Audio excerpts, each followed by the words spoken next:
1947ஆம் ஆண்டு ஆகஸ்ட் மாதம் 15ஆம் தேதி நாம் சுதந்திரம் அடைந்தோம். 1947ஆம் ஆண்டிற்கு முன் நம் முன்னோர்கள் ஆங்கிலேயரின் ஆட்சியில் பிடிபட்டு அவதிப்பட்டு நொறுங்கியிருந்த காலம்தான் அது. சுதந்திரமாக வாழ்வதற்கு கூட முடியாமல் ஆங்கிலேயரின் ஆட்சிக்கு தலைவணங்கி கிடந்த நாட்கள் தான் இந்த கொடுமைக்கு ஒரு விடிவே வராதா என்று எண்ணிய நம் முன்னோர்கள் கனவுகளிலே காலத்தை கழித்தனர். இதை கண்ட நம் தேச தந்தை காந்தி அவர்கள் தம் மக்களுக்கு ஒரு விடிவு காலம் வேண்டும், வரும் தலைமுறைகள் செம்மையாக வாழ வேண்டும் என்று சுதந்திரம் பெற பல முயற்சிகளை பல போராட்டங்களை ஆங்கிலேயர்களுக்கு எதிராக திருப்பினர். இதற்கு பல தலைவர்களும் உதவி புரிந்தனர்.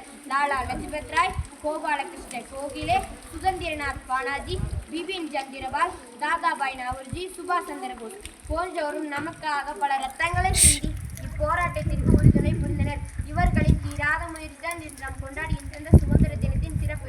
சுதந்திர போராட்டத்திலே சூறாவளி என்னும் புயல் காற்றிலே நம் தலைவர்களை சோர்ந்து விடாமல் புயல் காற்றாய் பொங்கி எழுந்தார். விளைவே நம்முடைய சுதந்திரம். நமது காந்திஜி அவர்கள் இதற்கு பல போராட்டங்களை நடத்தினர். 1917ஆம் ஆண்டு சம்பாரன் போராட்டம், 1918 கேடா போராட்டம், 1919 ஜாலியன் வாலாபாக் படுகொலை, 1921 மலபார் கழகம், 1930 தண்டி யாத்திரை, 1931 குருவாயூர் சத்தியாகிரகம், 1942 வெள்ளையனே வெளியேறு போராட்டம் போன்றவற்றில் ஆங்கிலேயர் நிலர்வு செய்தார். பயந்து போன ஆங்கிலேயரின் ஆட்சி இனி நம் இந்தியாவை ஆட்சி செய்ய முடியாது என்று தன் நாட்டை விட்டு சென்றனர் எண்ணி 1947ஆம் ஆண்டு ஆகஸ்ட் 14ஆம் தேதி நள்ளிரவு அன்று நம் தேசிய கொடியான இந்த முவ்வண்ண கொடியை ஏற்றி நம் சுதந்திரம் பெற்றதை சந்தோஷமாக கொண்டாடினர்.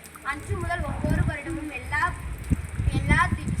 தினத்தை எல்லா துறைகளிலும் மிகவும் உற்சாகத்துடன் கொண்டாடி வருகின்றோம்.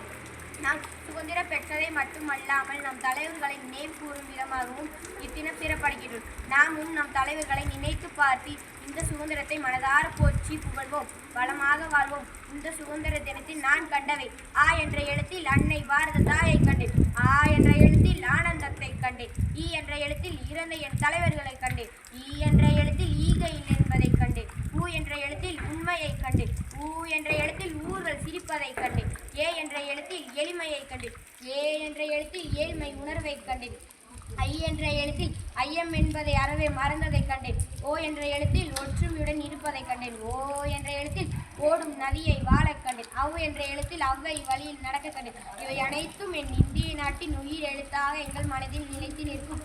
வாழ்க பாரதம், வளர்க அதன் பாரம்பரியம். ஜெய் ஹிந்த்.